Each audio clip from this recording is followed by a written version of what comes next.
भजन संहिता 34 का 5। जिन्होंने उसकी ओर दृष्टि की उन्होंने ज्योति पाई, उसका मुंह कभी काला न होने पाया। पिछले सप्ताह में हम लोग मनन कर रहे हैं यीशु मसीह की ओर, यीशु प्रभु की ओर। जितने लोग दुख में, संकट में, रोग में आया और प्रभु की ओर दृष्टि किए, वो सब आशीषित हुए। आज हम लोग मनन करेंगे मरकुस रसूल समाचार 9 अध्याय में 14 से लेकर 29 वचन तक जो पढ़ेंगे। एक पिताजी अपने पुत्र को लेकर यीशु प्रभु के पास आया।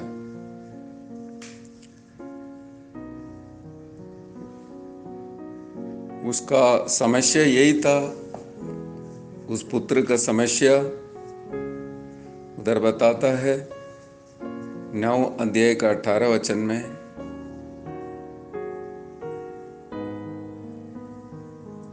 17 वचन में लिखा है, उसमें बोला है गूंगी आत्मा समाई गई। 18 वचन में लिखा है वो पटक देती है और वो मुंह में फैन भर लाता, दांत पीसता और सूखता जाता है।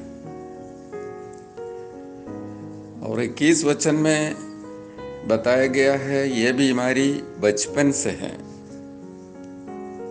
और 22 वचन में बताया गया इस बेटा को कभी नष्ट करने के लिए कभी आग और कभी पानी में गिराया।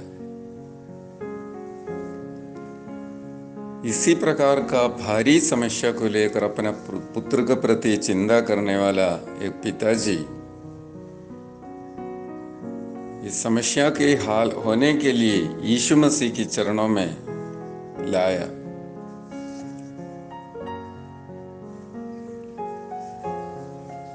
उसकी 2-3 प्रार्थना इधर वर्णन किया है 9 अध्याय का, मरकुस 9 का 17 में। हे गुरु, मैं अपने पुत्र को जिसमें गूंगी आत्मा समाई गई है तेरे पास लाया। 22 वचन में, यदि तू कर सकते तो हम पर तरस खाकर हमारा उपकार कर। 24 वचन में एक प्रार्थना, हे प्रभु, मैं विश्वास करता हूं, मेरे अविश्वास का उपाय कर। 17 वचन की जो प्रार्थना में वो हे गुरु कहा है, लेकिन 24 वचन में पहुंचते ही यीशु को वो प्रभु माना, हे प्रभु।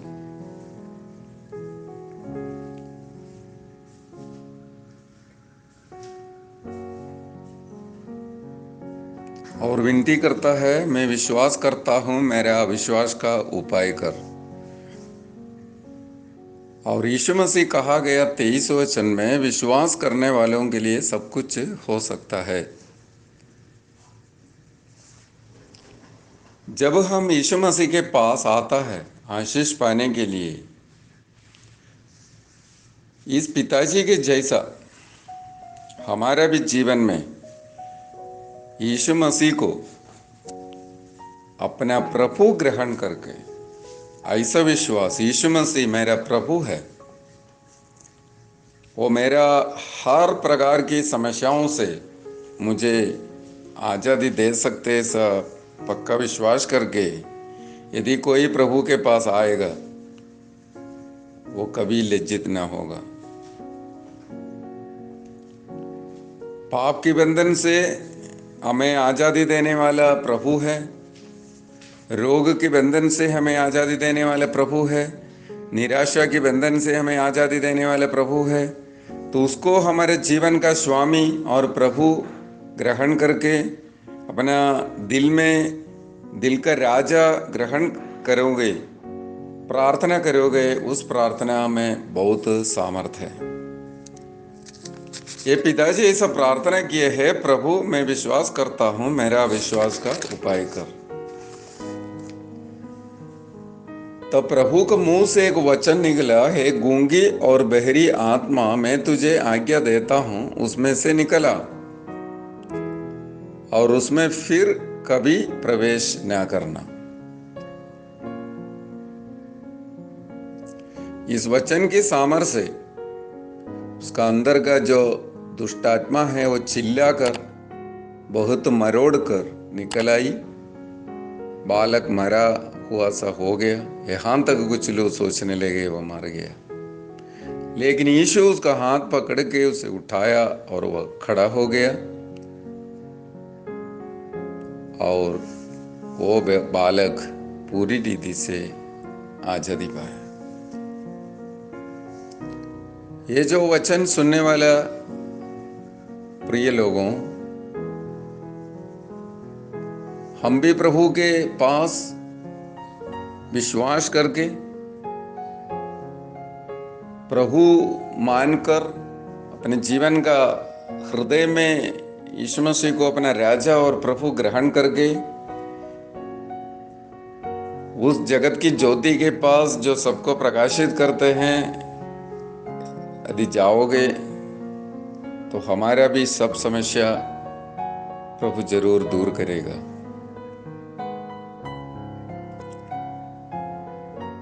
क्योंकि जितनों ने उसकी ओर दृष्टि की उन्होंने ज्योति पाए, उसका मुंह कभी काला नहीं होने पाया। हम पीछे ना हटे और प्रभु की ओर ये दृष्टि लगाते रहिए। तीसरा सप्ताह में भी यही हमें बताता है, जितने लोग दृष्टि किया है वो ज्योति पाया है। ये जो बालक का जो पिताजी प्रभु के पास आया और दृष्टि किया और विश्वास किया यीशु प्रभु है और प्रार्थना किया और उस प्रार्थना को प्रभु ग्रहण किया और अपनी घर का जो बड़ा समस्या है, जो बालक पर जो दुष्टात्मा समा गई, बहुत समस्या में वो समस्या दूर हो गया। इसी प्रकार आज हमारा भी समस्या को लेकर हम प्रभु के पास पक्का विश्वास करके यीशु को अपने जीवन का स्वामी ग्रहण करके उसकी वचन हमारे हृदय में ग्रहण करके उसके अनुसार चलकर हम भी प्रार्थना करोगे तो हमारा भी प्रार्थना प्रभु सुनेगा और हर प्रकार की समस्याओं से प्रभु हमें आज़ादी देगा।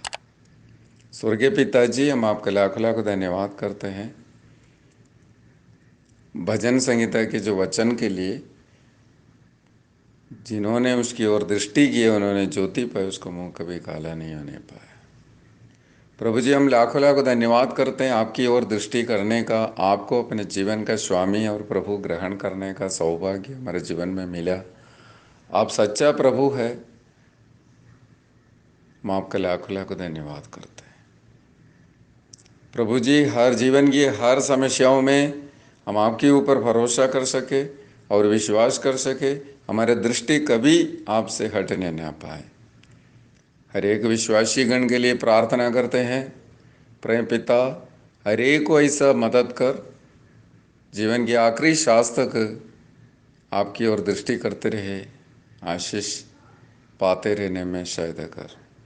प्रेम पिता, इस वचन सुना, यदि कोई निराश, दुख और तकलीफ में है ऐसे व्यक्ति को भी आज से प्रभु यीशु को अपने जीवन का स्वामी प्रभु ग्रहण कर आशीषित होने में सहायता कर। हर एक को आशीष दीजिए। आदर महिमा आपको मिले, यीशु मसीह के नाम में, आमीन।